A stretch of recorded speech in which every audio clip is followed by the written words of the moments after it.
ሰላም ውድና የተከበራችሁ የቻናሌ ቤተሰቦች በያላችሁበት ሰላማችሁ ብዝት ይበልልኝ። ዛሬ በአዲስ ቪዲዮ መጥቻለሁ። ጠፍቻለሁ ያው ከብዙ ቆይታ በኋላ። ለቤቴ አዲስ ከሆናችሁ ላይክ፣ ሼር፣ ሰብስክራይብ በማድረግ ቤተሰብ ሁኑ ማለት ነው። ዛሬ በአዲስ ቪዲዮ የመጣሁት ስለ አዶናይና ዘማሪ ገብረ ዮሐንስ ነው ማለት ነው። ያው ታውቃላችሁ አዶናይ መልካም ልብ አለው፣ መልካም ሰው ነው።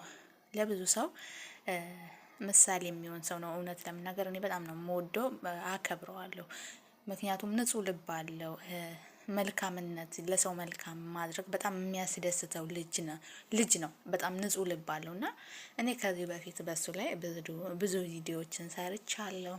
መልካምነቱ እንደዚህ አይነት ሰው ደግሞ ስታዩ ያላ እንደዚህ ማመስገን ለዛ ሰው የበለጠ እንዲሰራ ያደርገዋልና እውነት ለመናገር ከዚህ በፊት ብዙ ሰው ማለት ለብዙ ሰው ጥሩ ነገር አድርገዋል ማለት ነው።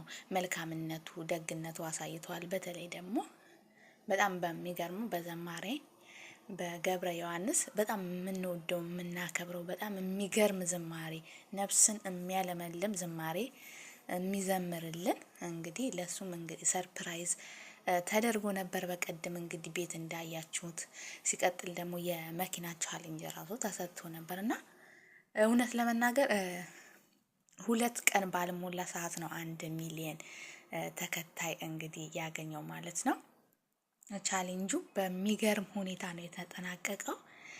እኔ በጣም የገረመኝ እዚህ ቻሌንጅ ላይ ብዙ የሌላ እምነት ተከታዮች በተለይ ሙስሊም እህት ወንድሞቼ በኢየሱስም በጣም ነበር የተደሰቱት ለሱ እንደዚህ አይነት ስለታሰበለት እና እኔ ምንም ቃላት የለኝም። ግን አዶናይም በጣም ማለት የማከብረው ሰው ነው። በጣም ጥሩ ልብ አለው። በጣም ማለት የዋህ ነው። እንደገና ደግሞ ሰውን ማስደሰት ሰውን የሆነ ነገር ለማድረግ በቃ ወደ ኋላ የማይል ልጅ ነውና የሰውን ደስታ ያስደስተዋል፣ የሰውን አዘን ያሳዝነዋልና እንደዚህ አይነት ወጣቶች እንደዚህ ቢበዙልን ማለት ብናበረታታ መልካም የሚሰሩትን እሱ እውነት ለመናገር ብዙ ሰው ያው እሱን የሚጥል ብዙ ሰው ሊኖር ይችላል። ግን ከ10 ወይ 9 እሱን የሚጠሉ ናቸው። አንዱ እሱን የሚወድ የሚደግፍ ሰው ነውና እኔ እውነት ለመናገር ከዚህ በፊት ብዙ ጊዜ እከታተለዋለሁ። በፊትም ጀምሮ ማለትም ካናዳም እያለ ምናምን የዋህ እንደሆነ እውነት ለመናገር በጣም ነው የሚያስታውቀው ባያነጋገሩ ምናምን።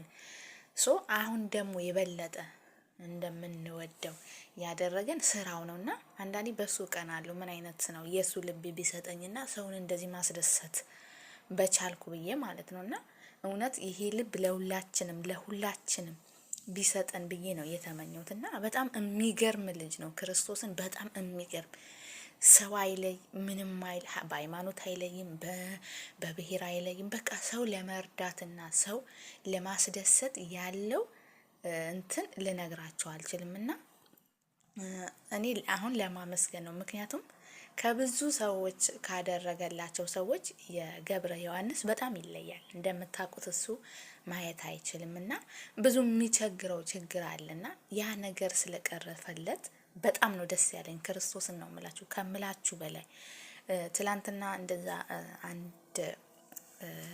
1 ሚሊዮን እንትን ፎሎወርስ ምናምን ገብቶ ሲዘምር ምናምን ሲያለቅስ በቃ እኔ እንጃ እኔ ራሱ እንዴት እንዳለቀስኩኝ ማለት እንዴት ልንገራችሁ። ስሜቱ በጣም ከባድ ነውና አንዳንዴ ቅን መሆን በጣም በብዙ ሰዎች ልብ እንድትገቡ ያደርጋል። ጥሩ ሰው ስትሆኑ ብዙ ሰዎች ይወዳችኋል።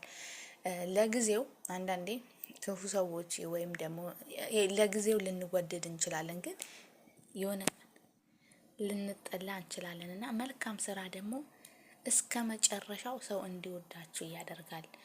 ምን ለማለት ፈልጌ ነው? በመጀመሪያ በጣም ነው የማመሰግነው እዚህ ላይ ስለተባበራችሁ ሙስሊም ፕሮቴስታንትም እህት ወንድሞቻችን በጣም እናመሰግናለን። ከዛ በመቀጠል ደግሞ እውነት ለአዶናይ ቃላት የለኝም። በጣም የሚገርም ስማርት የሆነ ልጅ ነው። ክርስቶስን ነው የምላችሁ። ምን አይነት ስብዕና፣ ምን አይነት ልብ፣ ሁሉ ነገር አሟልቶ የሰጠው። አረ ወይኔ እኔ እሱ ብሆን ነው የተመኘሁት ማርያምን። የሱ ልብ ትንሽ ቢሰጠኝ እንደዚህ ብንተዛዘን እንደዚህ ለሰው ብናስብ የምሬን ነው የምላችሁ። ማንም እኮ ተቸግሮ መኖር አይችልም ነበር። ግን ችግሩ እኛ ሰው ስንባል የኛ ስኬት ሌላ ሰውን እንትን የሚል ነው የሚመስለን እና የሌላ ሰው ስኬት ደግሞ እኛን የሚጥል ይመስለናል። ግን ስህተት ነው። የማንም ሰው ስኬት ማንንም ሰው አይጥልም። ያም የራሱ ነው፣ የእናንተም የራሳችሁ ነው እና እንደዚህ ብንተጋገዝ አንድ ላይ ብንሆን የብዙ ሰዎችን ህይወት መቀየር እንችላለን ብዬ አስባለሁ። ሶ ወጣት ከዚህ ይማራል። በተለይ ደግሞ ለኢትዮጵያ ወጣቶች የሚያደርገው ጥረት ልነግራቸው አልችልም። ማለት ሀገራቸው ላይ እንዲሰሩ ሶሻል ሚዲያ ተጠቅመው ብር እንዲያገኙ የሚሰራው ነገር በጣም ይገርማል እና በጣም ሊደነቅ የሚገባ ልጅ ነው ብዬ ስለማስብ ነው። እና ምን ተሰማችሁ? እኔ በጣም ደስ ብሎኛል። በተለይ ለዘማሪያችን የተደረገለት ነገር በጣም የሚገርም ነው እና ቤተሰብ የተሰማችሁን ስሜት ኮመንት ላይ አሳውቁኝ ማለት ነው። የዛሬ ቪዲዮአችን ይሄንን ይመስላል።